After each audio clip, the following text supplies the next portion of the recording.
Saludos, amigos y amigas de La Respuesta. Realmente es pesaroso tener que comenzar cada programa de La Respuesta según lo prometido, con algún comentario, alguna alusión a la pandemia. Me he limitado en los últimos programas a aumentar el grado de alarma en la medida razonable que se pueda hacer, apoyándome en las informaciones de la prensa internacional y la televisión, testimonios de científicos, de funcionarios de salud de naciones de alto desarrollo. El asunto sigue complicado. Las mutantes, las variantes, parece que están fuera del alcance de las vacunas. Y ya hablan científicos bien calificados de que por lo menos la vacuna ayuda a que sea no letal el COVID-19 y se le corte su tiempo de sufrimiento. En el fondo están todos manos arriba. No ha habido manera de dominar el virus y se ha producido una especie de desgano y de aburrimiento, no sé de qué otro sentimiento en las poblaciones. Se ha vuelto a las reuniones multitudinarias, los juegos, los espectáculos se están llevando ya público en presencia real. Y ahora nosotros tenemos las escuelas. Cuando uno lee un reportaje de California, creo Arizona, diciendo que una maestra que tenía el COVID contagió a 64 alumnos, realmente se sobrecoge, porque esa es una prueba que vamos nosotros a pasar ahora. De todos modos, estamos en medio de la tormenta y comenzamos a tratar de normalizar esto y animar la economía y dar la impresión de que la normalidad ha vuelto. Pero, tal como dije, es una ruleta rusa lo que estamos jugando. Salud, economía. Dios mío. Vamos a confiar en Dios Todopoderoso, que pueda interceder por la salud del mundo. Me preguntaba un amigo si tenía noticias acerca de la duración de aquel azote de 1920, de la llamada la española, que mató decenas, hablar de 30, 40 millones. Me dijo que según él recordaba, le parecía que habían sido 3 años para poder salir de su azote. Ojalá los medios científicos nuestros, que no han cesado de trabajar y de investigar, puedan acortar este sufrimiento. De todos modos, a los afectuosos seguidores de La Respuesta les aconsejo: cuídense, no abandonen las medidas de distancia y mascarilla. El asunto está color de hormiga. Bien, En estos días pude ver en las redes algo que se reprodujo de una entrevista en un programa de televisión que le hicieran a un sociólogo dominicano. Se trata de mi buen amigo Melvin Mañón. Leí, como leo siempre, sus artículos con mucho interés y comprobé una vez más que el talento de Melvin es importante, es un talento notable. Habló de la soledad del presidente. Interesante enfoque. Más o menos en la respuesta, con otras palabras y en otras circunstancias. Yo había planteado el problema como preocupación. Melvin, que es muy agudo y maneja mucho las fuerzas sociales y sociólogo al fin, tiene una tremenda formación para hacer enfoques muy certeros. Decía que no ponía en duda la calidad humana del presidente, que consideraba que tenía empeños valiosos realmente, pero que carecía del apoyo social y político necesario dentro de su partido para poder adelantar los programas que él estaba alentando, para poder echar adelante esos programas, esos proyectos, esas ideas. Hizo una serie de consideraciones brillantes sobre la soledad. A veces esa es la desgracia peor de un presidente, que estando tan rodeado y tan cercado de la atención de la gente en demasía, pueden presentarse vacíos y soledades, sobre todo cuando no tiene a su lado sectores o grupos de gran lealtad. La lealtad es muy importante, de mucha experiencia y en capacidad de no utilizar agendas de ningún tipo que no sean las del presidente en la hora del consejo. Yo he visto realmente en el manejo de estas crisis algo que mi buen amigo Manuel Fermín, en su programa al final de la tarde y comenzando la noche, él lo plantea en una forma estupenda, las dos velocidades del gobierno. La del presidente, que es clara, intensa, laboriosa, a la vista de todos, incesante, y la dispersa, un tanto excéntrica, de ministros y de funcionarios importantes, que a veces aparecían hablando y tratando de implementar cosas que no encajaban con el plan del presidente.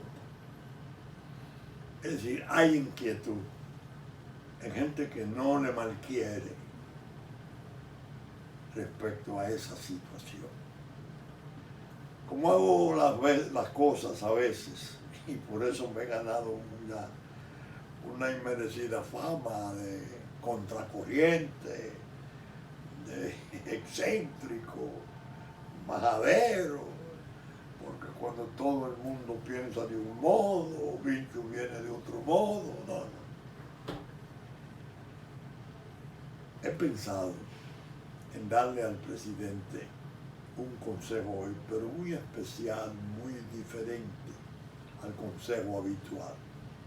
Más que un consejo, es relatar de 3 episodios de un presidente dominicano,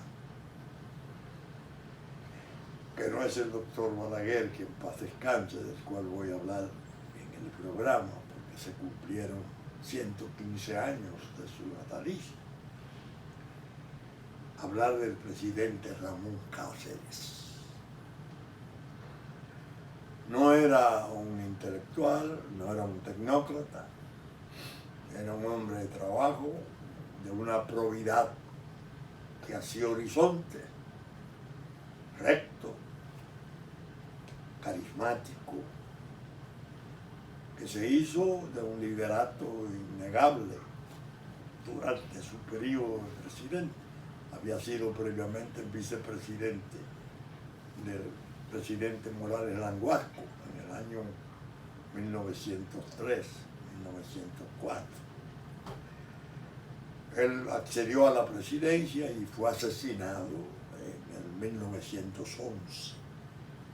Progresista, fundó escuela de agricultura, recto, un hombre que, como dije, su muerte es posible que haya sido clave para un cambio fatal en los rumbos de la República. Era sincero, llano, hablaba de que el último presidente machetero que tendría la República se refería a hombre de acción. Sería él, porque en las elecciones del 1912, tendrían que venir los esclarecidos, los preparados, los avanzados. Y eso en un gran modo contribuyó a su muerte.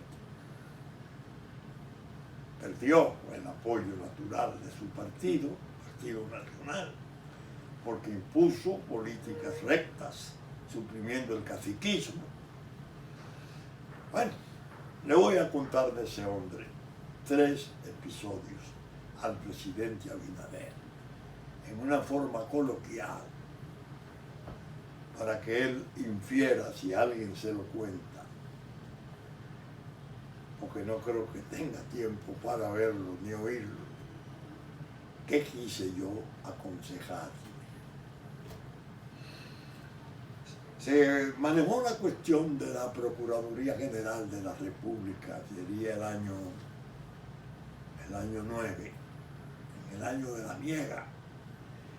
Se reestructuró y se creó propiamente la versión de Procuraduría General de la República dual, una en Santo Domingo y otra en Santiago, que según parece tenían una relación equivalente en funciones. Cáceres, que había propuesto la legislación para hacerlo, en uno de sus viajes entra a La Vega y va a visitar un prócer de la República, un prócer auténtico, notabilísimo, un verdadero repúblico, don Manuel Ubaldo Gómez, jurista y hombre y ciudadano, un hombre respetable a escala nacional.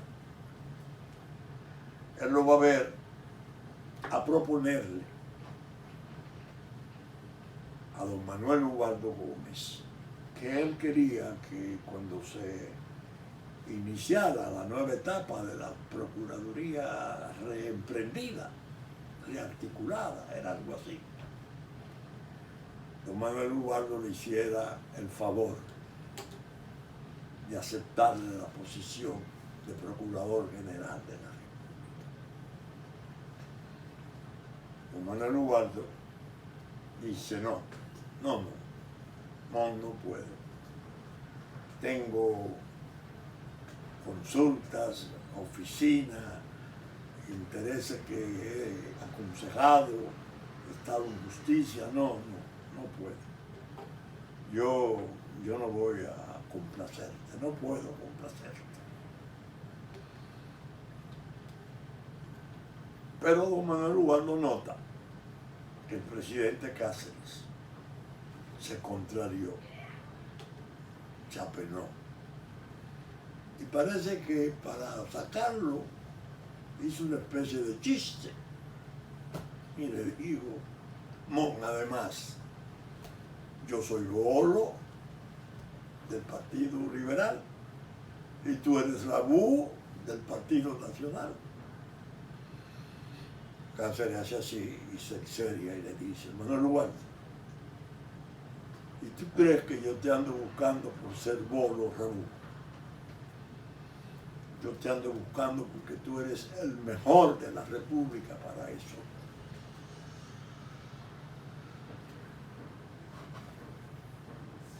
Relatan los testigos de la situación y eso se fue transmitiendo por generaciones. Que don Manuel Ubaldo se conmovió por el gesto, por la forma en que Cáceres reaccionaba. Porque tú eres el mejor que tiene la República para eso. Y le digo, bueno, de todos modos, yo voy a hacer una concesión, te voy a complacer en algo. Voy a tomar la de Santiago unos cuantos meses. Me queda más cerca de mi casa en La Vega. Y yo no quiero complicarme en eso, pero para no desairarte. Y fue don Manuel Ubaldo Gómez, creo que por 3 meses, procurador en Santiago. Moraleja, aquel hombre, jefe de Estado, obrando con la rectitud que fue norma de su vida y la enorme probidad, entendiendo que eran funciones delicadas, más bien no se enojó, pero se contrarió cuando le hablaron de los partidos políticos. Cuando alguien de ese nivel enorme, de un prócer, le decía, no, pero es que yo no soy de tu partido, yo soy de otro. No, tú eres el mejor, por eso estoy aquí. La moraleja es clara. De eso hace 120 años. 120 años, 115 años, algo así. La República Dominicana tuvo un gobernante en capacidad de entender la delicadeza que entraña esas funciones de plano superior en el manejo de la acción pública para la persecución de los crímenes y delitos que afecta a la sociedad.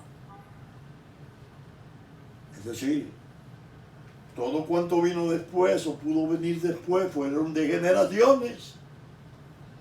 Pero hemos tenido ejemplos y hoy los recuerdo. Tengo la ventaja de que el testimonio que recibí a los 15 años, 16 años, 15 años, lo oí de mi abuelo materno, que era como hermano, primo hermano y como hermano, gobernador de Cáceres, iba a ser su ministro de defensa en esa semana. Bueno, un tipo de su intimidad, Francisco Rodríguez Vázquez, hijo de Narcisa Vázquez, hermana de Remilla Vázquez, ambas madres de Mon Cáceres y de mi abuelo. ¿Qué testimonio ese dado entonces? Segundo relato, para que el presidente Abinader, si alguien se lo cuenta, pueda entender qué quise yo decir. Un hermano de la esposa del presidente Cáceres, una santa mujer, maravillosa, doña Narcisa Ureña, madre de 10 hijos, una familia ejemplar de Santiago. Un hermano fue conjuntamente con 2 o 3 amigos imputados de haber estado operando un alambique, fabricación de alcohol sin los registros correspondientes. Lo persiguen, lo mandan al tribunal a ser juzgado. Se le recluyó en la fortaleza Osama y no se atrevía nadie en la casa del presidente Cáceres a hablar en favor de ese hombre. Menos su esposa, que era un prodigio de discreción y de prudencia. Es más, doña Narcisa Ureña, con el cochero que fue el que lo acompañó en la hora de la muerte y tiró y hirió a uno de los asesinos, hizo una coordinación para que la comida todo el mediodía que saliera iba supuestamente a la casa del cochero porque su madre estaba enferma, que en el fondo era por debajo, a la fortaleza Osama para su hermano preso. ¿Oyó usted, presidente Abinader? Cumplió su condena, porque no se podía invocar la condición de afín, de afinidad con el presidente de la República, Ramón Cáceres Vázquez. Tercer episodio. El presidente Ramón Cáceres prepara un proyecto de ley para castigar el préstamo con intereses excesivos, más grandes o más altos que el interés legal. Tipifican el delito de usura. Está sentado a la mesa y su suegro, el padre de su esposa, le acompaña y le dice el presidente: viejo, yo sé que usted presta sus pesitos. Yo acabo de someter hoy un proyecto para castigar el delito de usura. Recoja lo poco que tiene usted, porque recuerde que la ley entra por casa. Dios mío. Me decía el abuelo, pesito de entonces, de esos préstamos que se hacían en necesidades. ¡Ah, suegro! Como diciéndole, cuando le dice la ley entra por casa, dice, al primero que se la van a aplicar es a usted. Y fue lo que le quiso decir. Pero le aconsejó, recoja lo que usted tenga por ahí colocado. Qué hermosa es la historia de un gobernante del cual se pueden traer, son, diríamos, 110 años después, el relato como elogio. Esa es la historia. Cuando el presidente Abinader hizo el gesto que hizo al designar a la doctora Miriam Germán y a la doctora Jenny Berenice Reynoso, y les hizo la advertencia que les hizo. Quizás él no se dio cuenta de las dimensiones morales y políticas de ese gesto.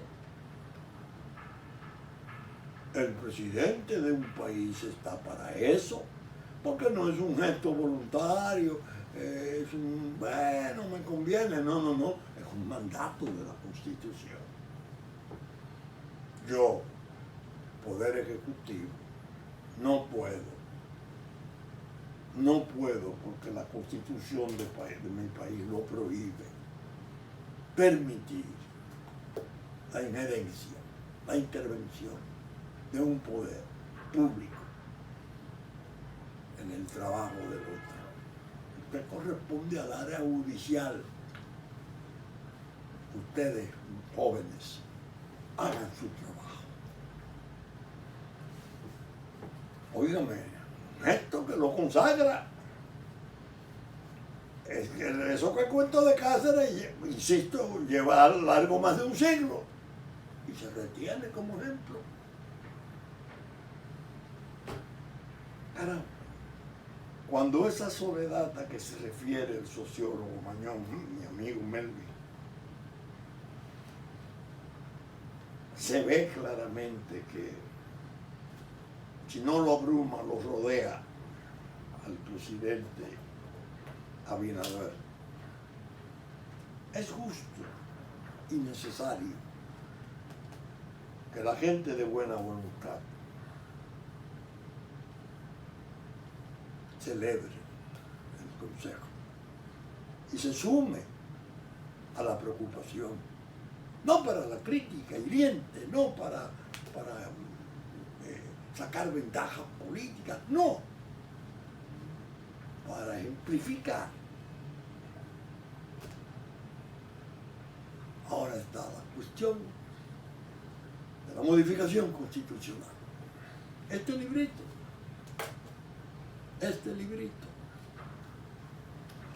ahí está todo. La del 2010 es brillantísima. Fue redactada por elementos muy competentes, utilizaron mecanismos de consulta regionales, se dictaron charlas, conferencias, se recibieron opiniones y el material final que salió. Oí a muchos, varios, yo podría decir muchos, profesores de prestigio internacional que vinieron aquí a este país, especialmente desde España, tratadistas, a hacer el elogio de esa Constitución. Entonces, le digo al presidente, la modificación constitucional que usted ha propuesto no es necesaria y puede ser imprudente proponerlo en las circunstancias actuales. Porque el quehacer político nuestro es insano. Desgraciadamente hay que decirlo. Y se abren las puertas así, como una especie de convite de tentaciones. Usted la propone para algo que lo tiene resuelto aquí, que usted mismo lo consagra con su acción, y los otros pueden hacer provecho de la oportunidad para retorcer el curso de las cosas que surjan en relación a esto. Le he dicho, y se lo escribí en la pregunta, lo vital, lo verdaderamente conveniente es preparar un proyecto de ley. Una ley importantísima que le diga a los funcionarios del Estado, de los tres poderes, que el hecho de extravasarse, extralimitarse y tratar de interferir y condicionar acciones, decisiones, iniciativas de otro poder público es un crimen. y que una vez denunciado, comprobado, etcétera, por una serie de circunstancias que es imposible describir, porque eso es infinito, usted se pondría, señor funcionario, no importa no importa el interés que represente, ni el nivel de jerarquía que tenga. Desde el oficial de Estado civil, que expida actas falsas y atente contra la nacionalidad. Y vengo ahí al código, hasta el presidente de la República, que consienta lo que se consintiera aquí en el periodo pasado, en desmedro de la soberanía. Óigame, y usted cometió sus hechos, sí, y de otro modo, tal o cual proceso fue contenido, fue represado, fue despedazado, porque el aparato judicial no quedaba en condiciones de recibir plenamente el expediente como tal. Odebrecht, el caso. Porque el presidente de la República fue el primero que protestó diciendo, después de la licitación, que eso tenía un sobreprecio de 300 millones de dólares y que no lo firmaría el contrato. Y sin embargo, días después, al decir de un funcionario importante del área, se firmaba porque se hizo una negociación. Es decir, que la sobrevaluación no fuera de 300, sino de 100 millones de dólares. Entonces, ¿cómo puede un ejecutivo condicionar un ministerio público para hacer esas cosas que estamos viendo? Una experiencia penosísima. La cabeza de un ministerio público joven que la vida le ofreció, le brindó la oportunidad de lucirse en prisión, con una serie de cosas que no es del caso comentar de momento. Yo digo, si esa ley que propongo para la interferencia en un poder en otro se aprueba y se tipifica bien las acciones, oigan, es un disuasivo de primer orden. Posiblemente eso que estamos viendo como tragedia de una familia, porque no tiene otro nombre. 2 o 3 hermanos bajo proceso criminal severísimo, 2 cuñados bajo proceso criminal severísimo, y la inminencia de que se abran procesos contra él.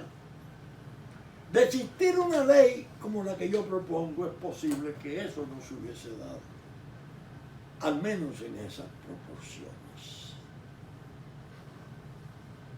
Presidente que le dice, oye, ven acá, hermano, venga acá, cuñado, venga acá, sobrino, venga acá, cualquiera de la familia. ¿Y qué es esto? ¿Qué es lo que usted está haciendo? ¿Y cómo usted tiene esa riqueza de repente? Y usted anda en helicóptero y anda en aviones y usted tiene un bienestar. ¿De dónde sale eso? Usted no sabe que usted está jugando con mi libertad. No. Lo voy a mandar a una embajada, lo voy a mandar a Australia, a la otra parte del mundo. Pero usted no va a participar aquí en cosas de esas, porque usted no es correcto, usted me está haciendo daño. El que va a pagar finalmente y va a tener las mayores responsabilidades soy yo. Posiblemente esa ley, ese disuasivo hubiese evitado esa tragedia. No, los poderes son independientes, ninguno podrá interferir. Bueno, eso es una declaración de principio. Hermosísima, poesía. Pero a esa poesía hay que ponerle castigo. Tipificarla, las acciones que constituyen su violación. Presidente, ¿es eso lo que corresponde? Presidente Abinader. Es más, Una ley así tiene la enorme ventaja que sirve para los que estuvieron y sirve para los que están.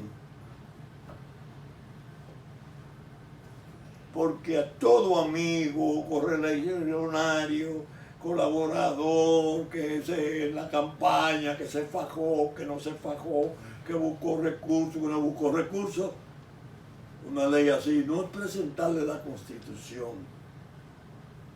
Ah, mira, no te metes en eso, porque tú me estás manejando otras cosas, tú me estás dando un desorden. No, porque esa ley establece cosas que me van a responsabilizar a mí directamente. Por eso yo he querido usar este tono directo, así llano, coloquial, para hacerle llegar a la soledad del presidente Abinader estas inquietudes, estas preocupaciones, que solo tienen un atributo, una nota de respetabilidad, la buena fe. No hay nada que supere la buena fe. Cuando el consejo, cuando la amonestación, cuando el comentario son constructivos, y se le dice por tu bien, porque tu bien no es solo tuyo, tu bien es el de la República. Porque si te descalabran, pues estás descalabrando al país que te elige.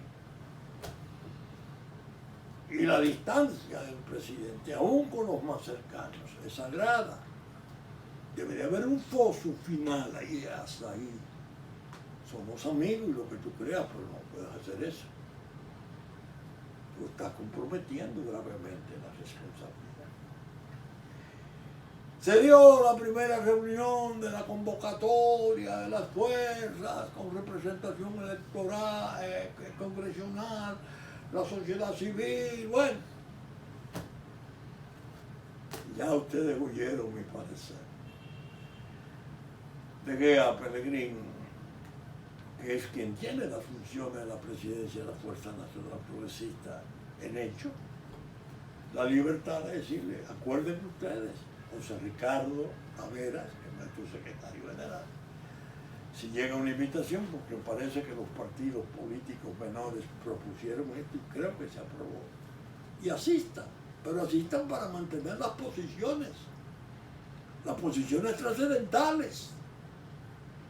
Todo lo que sea soberanía, todo lo que sea nacionalidad, todo lo que sea realmente fundamental para la República. Plantéenlo, hagan demandas y está bien. Pero de todas esas reformas hay una que a mí, a pesar de que me han dicho, esta es una exigencia del Fondo Monetario Internacional y de las agencias calificadoras que sugieren y aconsejan una reforma fiscal, porque el actual estatus no es el más adecuado. Esa reforma fiscal, le debo decir al presidente, tenga cuidado, tenga cuidado. Es más, hace días le dije, es Colombia nuestro espejo. Ver el efecto que produjo en Colombia en medio de una serie de protestas sociales vigorosas y muchas inquietudes y violencias en las calles, una reforma fiscal por poco incendia Colombia aún más de lo que estaba. Nosotros estamos, desgraciadamente, fruto de las crisis entrecruzadas, en medio de un pajonal, una cerilla de fósforo, cuando menos se espere, puede generar aquí situaciones inmanejables. un pretexto, un motivo, un cambio de las estructuras de tributación,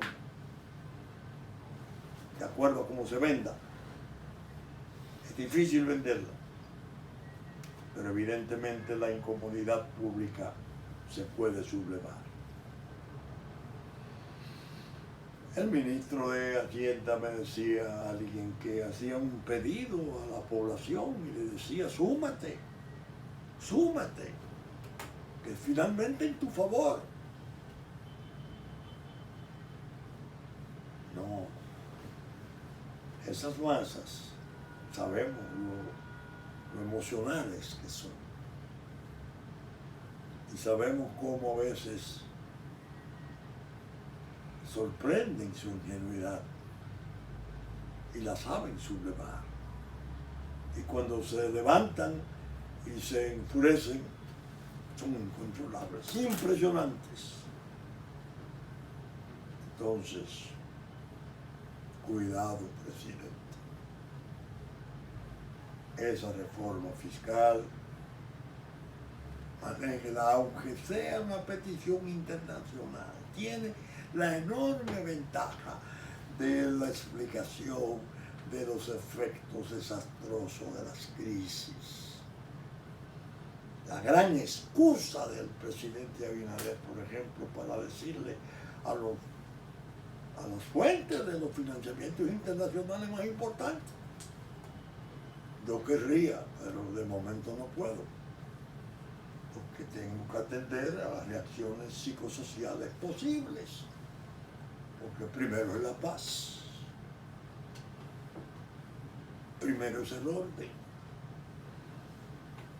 Si damos un paso en falso y eso se levanta, entonces sí vamos a tener un aumento agresivo, peligroso del proceso de crisis.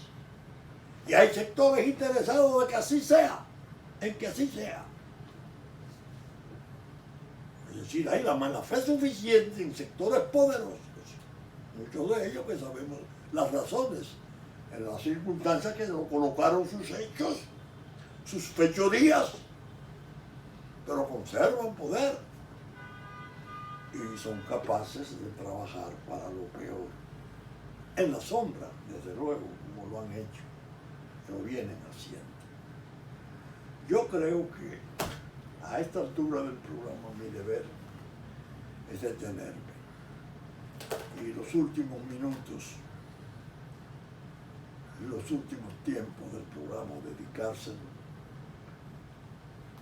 a hacer algunas observaciones, a expresar algunas de mis ideas acerca de lo que fue para la República Dominicana Joaquín Antonio Balaguer Ricardo. En gran modo lo hago conmovido porque de las cosas que hablo de él siempre me cuido de ser absolutamente sincero y, si se quiere, mi privilegio de haber estado en los momentos más difíciles de su vida política a su lado, incluso sirviendo, asumiendo responsabilidades graves que se consideraron casi pecaminosas y que ha tenido que pasar el tiempo, que es el que se ha encargado de ir lavando todas las infamias de los dicterios, porque él fue el hombre más vilipendiado que ha pasado por la tierra, Joaquín Balaguer. Un hombre excepcionalmente sereno, decente, de una preparación incalculable y con un sentido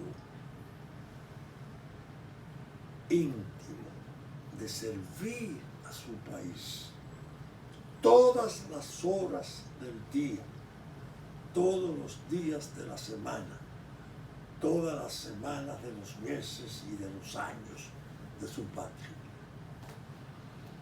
no hacía otra cosa, pendiente de los problemas nacionales, estando antes de llegar al poder,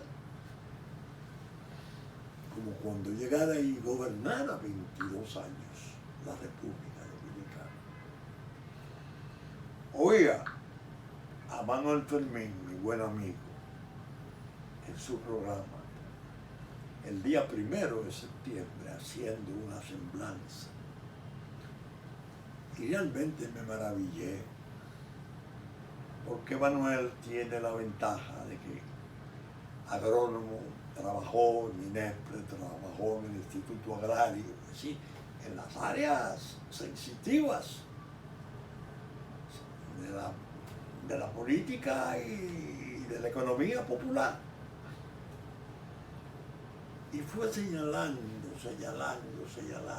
cómo aquel hombre previó todo, desde antes de llegar al poder, las promesas que hacía en Mata de Farfán sobre lo que haría para el Valle de San Juan, la sustitución del canal temporero José Joaquín Puello una vez se construyera la presa de Sabaneta, la plena de Asua, el canal inmenso, bueno, una descripción casi gráfica. Para mí resultaba grato porque yo lo estaba viendo también. Es decir, me estaban diciendo algo que yo había vivido. Y aquel portento del silencio, las presas, las viviendas, las carreteras, los caminos vecinales, las obras de cultura, cómo ese hombre tenía esa capacidad de servir a su país en la forma que lo hiciera, sobremanera, que es, a mi juicio, la gran lanza, la gran arma de él para vencer en la historia. Todo cuanto hizo con recursos propios, sin apelar al endeudamiento externo. Es un antiguaya, es un atrasado, ese hombre viene de la prehistoria del trujillismo, toda esa basura, toda esa vacuencia con que lo combatieron. No, él correspondía a una generación que sabía lo que había sido el castigo, el azote del endeudamiento externo, la hipoteca de la República. Entonces, ¿cómo podía este hombre soportar las presiones terribles que tenía en un tiempo de Guerra Fría, con las ideologías encendidas hasta no poder? La Revolución Cubana reciente, la juventud de América Latina y la nuestra esperando la revolución a la vuelta de la esquina. Pasa el tiempo, y me alegró ver dos cosas: las reacciones en las redes de muchos de sus amigos y seguidores, algunos muy jóvenes, que incluso eran niños cuando él hacía esas cosas, pero terminaron por ser funcionarios de él. Pero sus padres lo eran, funcionarios, y sus mayores. Y mi hijo Vinicio hizo en su cuenta de Twitter algunas publicaciones realmente interesantes. Una que yo he usado muchas veces, que considero que fue como una especie de, no de humillación, pero sí de sonrojo para la izquierda dominicana. Cuando viene Castro, cuando viene Fidel Castro, que iría a la casa de Máximo Gómez en Baní y pasa unos días aquí. Castro, ¿a dónde va? ¿A quién visita? ¿Con quién alterna? Con Joaquín Balaguer. Y hubo una nota muy interesante, muy pintoresca, que yo las quería recordar. El intercambio de elogios entre Fidel Castro y Balaguer. Fidel que le dice: presidente, siga haciendo cosas con su esclarecida inteligencia. Y el otro que le responde: ojalá yo tener la suya. Una cosa realmente que lo venía a patentizar, a vacunar, no, a curar de todas las heridas de la violencia, de la turbulenta izquierda que en forma ciega se volvía contra aquel hombre. Que incluso, y esto lo apunta Fermín con mucha curiosidad, en su administración trabajaban cuadros importantísimos de la izquierda dominicana, pero hubo de ultra preparación y de seriedad a toda prueba, y eso calificaba a esos hombres y esas mujeres para servir funciones en las administraciones de Joaquín Balaguer. De manera que cuando vi una publicación en uno de los periódicos que decía: asisten pocas personas a la tumba del presidente Balaguer. Es decir, son tan crueles a veces y tan tontos. Porque ahora mismo la gente no está asistiendo ni a los entierros. En la funeraria no se hacen los velorios.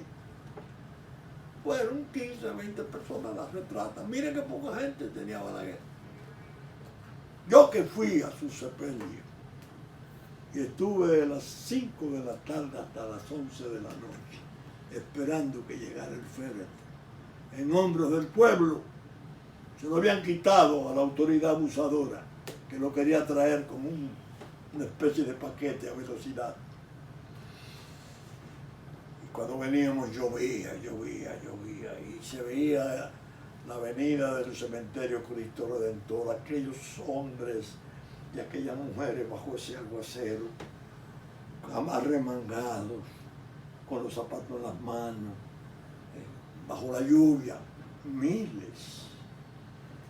Y yo le decía a mis compañeros en el automóvil: miren el liderato, mírenlo ahí, que está caminando en la lluvia, busquen los autobuses. Desde la mañana estaban velando su muerte. Al presidente Balaguer lo recuerdo, y creo que las transiciones más difíciles, más delicadas del país contaron con su decisiva participación. Fue un ángel de las transiciones. Solo esas condiciones de él, de su serenidad, de su sentido de la historia, podían garantizar que no nos fuéramos a un río interminable de sangre y de desastre. Claro, su primer periodo fue duro. ¿En qué contexto? Después de una guerra civil y una ocupación extranjera y la Guerra Fría. Después volvió ciego los últimos 10 años. Comenzó a verse de otro modo y murió con la admiración y el respeto de su pueblo. Que en paz descanse, querido amigo Joaquín Balaguer Ricardo, un verdadero estadista, un gran dominicano. Bien, saben ustedes que estamos saliendo por Super Canal 3 del cable, 33 televisión abierta y YouTube. Saben ustedes además que del Impacto, canales 22 y 52 de Astra, a las 12 del mediodía, una vez termina el 11 a 12 de nuestra versión central, reproduce este programa, así como a las 9 de la noche de domingo. y estará en YouTube después de la versión central de Super Canal el domingo a las 11 de la mañana. Con la gracia de Dios esperamos estar con ustedes el próximo fin de semana en una nueva entrega de su respuesta. Muchas gracias y hasta entonces.